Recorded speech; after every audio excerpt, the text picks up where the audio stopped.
तो hello guys, आज हम लोग एक और रेस्पिरेटरी डिजीज़ के बारे में पढ़ेंगे, इम्पाइमा। ये भी एक लोअर रेस्पिरेटरी डिजीज़ है जिसको पायोथोरिक्स बोलते हैं। तो दो चीज़ें होती है, इम्पाइमा होता है और इम्फाइसीमा होता है। ठीक है, एक तो इम्पाइमा हो गया, ठीक है, और एक क्या होता है, इम्फाइसेमा। ठीक है, इम्फाइसेमा में क्या होता था कि एल्व्यूलर वॉल डैमेज करता था। मैंने पहले के लेक्चर में बता रखा है इम्फाइसीमा, तो नहीं सॉरी, अभी मैं उसे बताने वाली हूँ। तो इम्फाइसीमा में क्या होता है कि एल्व्यूलर वॉल डैमेज कर जाता है, एल्व्यूलर वॉल डैमेज कर जाता है। ठीक है, इसमें क्या होता था, एल्व्यूलर वॉल डैमेज कर जाता था इम्फाइसीमा में। और इम्पाइमा में क्या होता है कि पस का फॉर्मेशन हो जाती है। ठीक है, इस पायोथोरिक्स, आप एक चीज़ ध्यान रखना है कि इसके नाम से याद करने की कोशिश करना। पायोथोरिक्स है तो पस से रिलेटेड है, हीमोथोरिक्स है तो ब्लड से रिलेटेड, लंग्स में ब्लड भर गया। ठीक है, अगर पायोथोरिक्स, हीमोथोरिक्स और एक और वर्ड होती है जिसमें एयर बढ़ जाती है। ठीक है, वो मुझे नाम अभी याद नहीं आ रही है, मुझे याद आएगी नेक्स्ट लेक्चर में बता दूंगी, तो उसके नाम से ही याद रखें। ठीक है, पायोथोरिक्स है तो पस से रिलेटेड है। तो यहाँ पे क्या होता है, एक्यूमुलेशन ऑफ पस, इसे प्लस भर जाती है। कहाँ, प्लूरल कैविटी में। प्लूरल कैविटी क्या होती है, प्लूरल कैविटी, प्लूरल कैविटी होता है कि ये जो हमारा लंग्स हो गया, ये हमारा, सॉरी गाइस, मुझे इतना अच्छे से फिगर ड्रॉ नहीं करने आता। ये जो हमारा लंग्स हो गया, इस पर जो प्लूरल ये कवरिंग है। ठीक है, तो ये प्लूरल कैविटी में क्या हो जाएगा, पस का एक्यूमुलेशन हो जाएगा। ये हमारा हो गया प्लूरल कैविटी। प्लूरल कैविटी जो मतलब प्लूरल वॉल है उसमें। तो इसमें दो चीज़ें होती है प्लूरल कैविटी में, क्या क्या चीज़ होती है, ये जो बाहर वाला लेयर होता है इसे बोलते हैं पेराइटल, पेराइटल। ठीक है, और जो ये अंदर वाला लेयर होता है इसे बोलते हैं विसेरल। ठीक है, विसेरल। तो दो लेयर हो गया, इन दोनों के बीच का जो स्पेस है इसे हम बोलते हैं प्लूरल कैविटी, पेराइटल और विसेरल। ठीक है, तो इसमें अगर पस का फॉर्मेशन हो जाए, पस कहीं ना कहीं से, या तो यहीं पे कोई इन्फेक्शन हो जाए या फिर लंग्स के अंदर इन्फेक्शन हो गया, वो पस अंदर यहाँ पे आके एक्युमुलेट हो गया किसी भी वजह से, या फिर एलर्जी की वजह से हो गया वो पस का फॉर्मेशन, तो हम इसे क्या बोलते हैं, इम्पाइमा बोलते हैं। ठीक है, इम्फाइसीमा है एल्व्यूलर वॉल का डैमेज होना, और इम्पाइमा है पस का फॉर्मेशन होना। ठीक है, प्लूरल कैविटी में ये दोनों में बहुत बड़ा डिफरेंस है। ठीक है, कंफ्यूज मत होना। तो पस या तो बहुत थीन हो सकता है या फिर ठीक हो सकता है। ठीक है, तो पस अगर थीन है तो वो सेरस फ्लूइड की तरह होगा। सेरस मतलब सेरम, ब्लड में जो सेरम रहता है उसकी तरह पतला होगा। ठीक है, और अगर थीन है तो थोरोसेंटेसिस करके हम बाहर निकाल सकते हैं। मैं आगे बताऊंगी थोरोसेंटेसिस होती क्या है। थोरोसेंटेसिस आप लोगों ने नाम सुन रखा होगा मेडिकल टर्म में, जिसमें मतलब पेशेंट को देखा होगा कि अगर आप लोग वार्ड में जाते होंगे तो पेशेंट को देखे होंगे कि उसके लंग्स में, ठीक है, रिब्स के पास होल करके ट्यूब लगा के वहाँ से पस को बाहर निकाला जाता है, वहाँ से फ्लूइड को बाहर निकाला जाता है, तो उसे हम बोलते हैं थोरोसेंटेसिस। मैं आगे बताऊंगी। तो अगर थीन है तब तो हम उसे ट्यूब डाल के, नीडल डाल के हम बाहर निकाल लेंगे। ठीक है, लेकिन अगर ठीक है, बहुत ठीक है, तो इम्पॉसिबल होता है एस्पिरेट इवन ए ये वाइड बॉन्ड नीडल, अगर बहुत मोटी भी नीडल हो ना, उससे भी बाहर निकाल पाना बहुत ही मुश्किल होता है।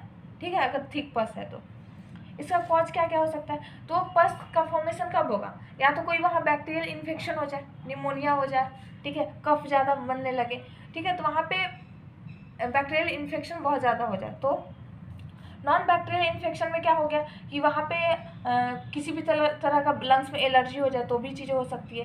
चेस्ट ट्रमा हो जाए, अभी हम लोगों ने फेलियल चेस्ट में हम लोगों ने बताया था कि ट्रमा अगर हो जाती है चेस्ट में, रिब्स में, तो वो कैसे इफेक्ट कर सकता है। तो वो क्या करेगा कि अगर मान लेते हैं हमारा चेस्ट से, सॉरी, हमारा जो रिब्स है वो कहीं ना कहीं ये लंग्स के ऊपर रहता है। ठीक है, तो अगर इसमें किसी भी तरह का ट्रमा हुआ, ठीक है, तो ये क्या कर देगा, इसको मतलब छेद कर देगा, इसमें क्या डैमेज कर देगा, जिसकी वजह से अगर पस का फॉर्मेशन शुरू हो जाएगा। ठीक है, तो पस क्या होती है, पस हम लोगों ने वोंड वगैरह में देखा है कि पस कैसे बनता है। अगर कोई बैक्टीरियल इन्फेक्शन वहाँ हो रहा है तो हमारे बॉडी पस बनाना शुरू कर देता है। ठीक है, तो वहाँ पस का फॉर्मेशन हो जाएगा। ट्यूबरक्लोसिस हो रही है तो उसमें भी कफ, पस वगैरह बनते हैं। ठीक है, अब इसका पैथोफिजियोलॉजी जो कि बहुत ही ज़रूरी है। तो प्लूरल इन्फेक्शन, अगर किसी भी तरह का हमारे बॉडी में इन्फेक्शन होता है, pleural fluid accumulate between pleura. ठीक है, ये जो प्लूरा मेम्ब्रेन था, विसेरल और पेराइटल, इसके बीच में पस भरना शुरू हो जाएगा।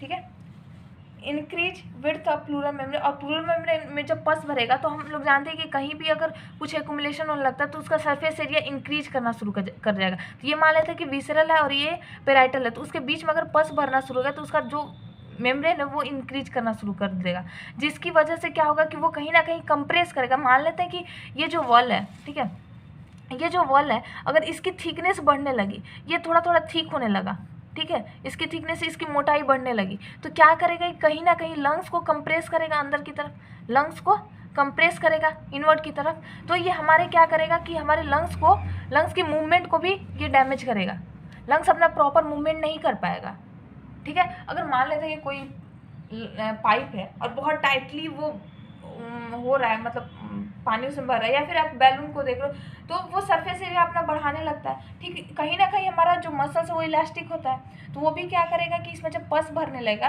तो ये पूरा कंप्रेस करना शुरू कर देगा लंग्स को, ठीक है, जिसकी वजह से हमारा चेस्ट जो हो जाएगा इमोबिलाइज हो जाएगा, वो इजीली मूव ही नहीं कर पाएगा, कंप्रेशन रिलैक्सेशन हो ही नहीं पाएगा, इलास्टिसिटी खत्म हो जाएगी लंग्स की, तो फ्रोजन हो जाएगा हमारा लंग्स फ्रोजन हो जाएगा, जिसकी वजह से ब्रीदिंग में डिफिकल्टी आना शुरू हो जाएगी, ठीक है। इसके स्टेजेज है इम्पाइमा की। तो पहला एक्सुडेटिव, ठीक है, तो इसमें क्या होता है कि प्लूरल फ्लूइड जो है उसमें इंक्रीजमेंट होने लगती है।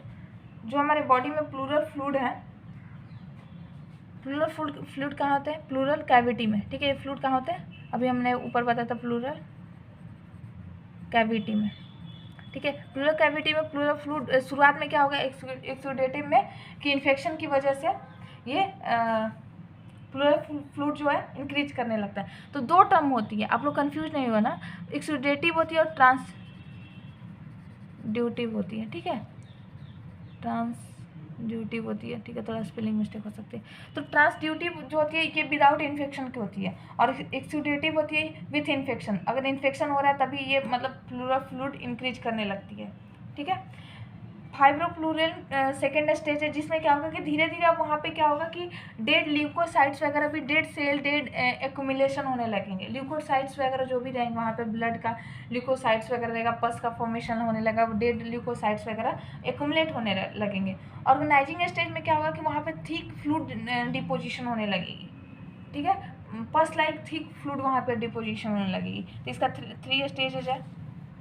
अब इसका डायग्नोसिस क्या करेंगे, हिस्ट्री लेंगे, फिजिकल एग्जामिनेशन करेंगे, ये सारी चीज़ें कर सकते हैं, ठीक है। चेस्ट का ऑस्कल्टेशन करेंगे, चेस्ट का एक्सरे करेंगे, सीटी स्कैन करके देख सकते हैं, ठीक है। डायग्नोस्टिक थोरेसेंटेसिस आ गया वर्ड, क्योंकि मैंने पहले थोड़ा सा बताया था। तो थोरेसेंटेसिस क्या होता है कि हम रिब्स में, ठीक है, हमारी जो रिब्स है, ठीक है, हम रिब्स में एक होल करते हैं और वहाँ से हमारा जो कैथेटर है वो अंदर की तरफ प्लूरल कैविटी में लेके जाते हैं, ठीक है, प्लूरल कैविटी में, और वहाँ से हम ड्रेन करके बाहर निकालते हैं, ठीक है, जो भी फ्लूइड वगैरह हम उसे बाहर निकालते हैं, ठीक है। तो इसमें हम थोरोसेंटेसिस 2 पर्पज़ के लिए करते हैं। थोरोसेंटेसिस पहला है कि हम डायग्नोसिस के लिए कर सकते हैं कि वो उसमें किस तरह का पस है, हम ले जाकर लैब में हम उसे कल्चर कर सकते हैं, उस पर सेंसिटिविटी टेस्ट कर सकते हैं कि किस तरह का पस है उसमें, ठीक है। लेकिन थोरोसेंसिटिविटी दूसरी पर्पज़ से भी होती है, ट्रीटमेंट के पर्पज़ से। इसका 2 पर्पज़ होता है, डायग्नोसिस, ठीक है, और दूसरा ट्रीटमेंट, कि अगर बहुत ज़्यादा हो गया तो हम बाहर भी फ्लूइड को निकालेंगे, ठीक है, थोड़ा सा फ्लूइड को निकालेंगे कल्चर वगैरह करने के लिए, और अगर बहुत ज़्यादा है तो हम उसे बाहर निकालेंगे, ठीक है। चेस्ट परकशन करके देख सकते हैं, हमें साउंड वगैरह से पता चलने लगा, चेस्ट परकशन करके देख सकते हैं, ब्लड टेस्ट करके देख सकते हैं, ठीक है, वो ब्लड टेस्ट वगैरह करके हमें पता चल सकता है, क्योंकि ल्यूकोसाइट्स वगैरह का वहाँ डिपोजिशन होना शुरू हो गया है। यह है डिफरेंशियल डायग्नोसिस। डिफरेंशियल डायग्नोसिस का मतलब क्या होता है कि एक साथ हमें 2 डिजीज हो गया, मान लेते हैं कि हमें टीबी भी हो गया और इम्पाइमा भी हो गया, तो टीबी में भी पस का फॉर्मेशन होता है और इसमें भी पस का फॉर्मेशन होता है, इसमें भी निमोनिया में भी पस और कफ का फॉर्मेशन होता है, इसमें भी पस और कफ का फॉर्मेशन होता है। तो क्या होगा कि दोनों का हमें डायग्नोसिस जो है, मान लेते हैं कि हम इन सारी बीमारियों से भी हम पता लगा सकते हैं कि उसे इम्पाइमा हुआ है या नहीं, ठीक है। अगर ये सारी बीमारियां भी हो रही हैं तो कहीं ना कहीं इम्पाइमा हो सकता है, इन सारी बीमारियों से भी हम पता लगा सकते हैं, ठीक है। तो ये कहलाता है डिफरेंशियल, जिनकी साइन और सिम्टम्स लगभग सिमिलर हों, जिन दो या 3 डिजीज का साइन और सिम्टम्स लगभग सिमिलर हो, जिनसे एक दूसरे डिजीज का डायग्नोसिस किया जा सकता है कि अगर ये चीज़ हो रहा है तो हो सकता है ये चीज़ भी हुआ हो, तो इससे हम बोलते हैं डिफरेंशियल डायग्नोसिस। ठीक है। कॉम्प्लिकेशन क्या होगा? रेस्पिरेटरी डिस्ट्रेस होगा। ठीक है, इसे फ्रोजन हो जा रहा था हमारा चेस्ट। ठीक है। मेडिकल मैनेजमेंट क्या करेंगे? एंटीबायोटिक देंगे, अगर बैक्टीरियल इन्फेक्शन है तो हम एंटीबायोटिक देंगे, एंटीमाइक्रोबियल देंगे। ठीक है। 4 to 6 वीक्स देते हैं। थोरोसेंटेसिस करेंगे, थोरोसेंटेसिस से हम जो भी चेस्ट ड्रेनेज, ठीक है, चेस्ट ड्रेनेज, ठीक है, चेस्ट ड्रेनेज से हम फ्लूइड को बाहर निकालेंगे, फ्लूइड या फिर पस, इसमें ना पस को आउट करेंगे। ठीक है, बॉडी से बाहर निकालेंगे बाई कैथेटर। ठीक है, बाई ट्यूब। चेस्ट ड्रेनेज करेंगे, वही चीज़ लार्ज डायमीटर इंटरकोस्टल ट्यूब्स लगा कर। इंटरकोस्टल ये रिब्स के बीच में जाती है, तो रिब्स के बीच में जो मसल्स रहती है वो इंटरकोस्टल मसल्स ही रहती है, तो वहाँ से हम बाहर ट्यूब्स को अंदर डाल के निकालेंगे। एनाल्जेसिक दे सकते हैं, अगर पेन वगैरह बहुत ज़्यादा हो रहा है, पेन इन्फ्लामेशन हो रखा है तो एनाल्जेसिक देंगे। ठीक है। नर्सिंग मैनेजमेंट में क्या कर सकते हैं कि हम उसे ब्रीदिंग एक्सरसाइज के बारे में बता सकते हैं। ठीक है, वो प्रॉपर ब्रीदिंग, क्योंकि इसमें चेस्ट जो है फ्रोजन कर रही है, तो हम इसे ब्रीदिंग एक्सरसाइज उसको बताएंगे। एसेप्टिक टेक्निक का यूज करेंगे, अगर कोई भी हम प्रोसीजर या फिर ड्रेनेज कर रहे हैं, ठीक है, चेस्ट ड्रेनेज कर रहे हैं, तो एसेप्टिक प्रोसीजर करेंगे, क्योंकि हो सकता है कि हम कोई और इन्फेक्शन ना उसको दे दें। तो एसेप्टिक, क्योंकि इन्वेजन कर रहे हैं ना, बॉडी के अंदर जा रहा है वो ट्यूब, तो हमें एसेप्टिक टेक्निक का प्रॉपर ध्यान रखना है। प्रोवाइड साइकोलॉजिकल सपोर्ट, ये तो कोई भी प्रोसीजर कर रहे हैं या फिर कुछ भी कर रहे हैं तो उसमें साइकोलॉजिकल सपोर्ट पेशेंट को बहुत ही ज़रूरी है। प्रॉपर उसे पोजीशन दे सकते हैं, अगर कफ हो रही है तो कफ को भी निकालने के लिए कफिंग एक्सरसाइज है वो करा सकते हैं, चेस्ट फिजियोथेरेपी करा सकते हैं, ये सारी चीज़ें हम इसमें कर सकते हैं। तो ये आपको लेक्चर और नोट्स अच्छा लगा हो तो प्लीज़ चैनल को लाइक एंड सब्सक्राइब करें। थैंक यू, और अपने दोस्तों में शेयर भी करें। So thank you so much.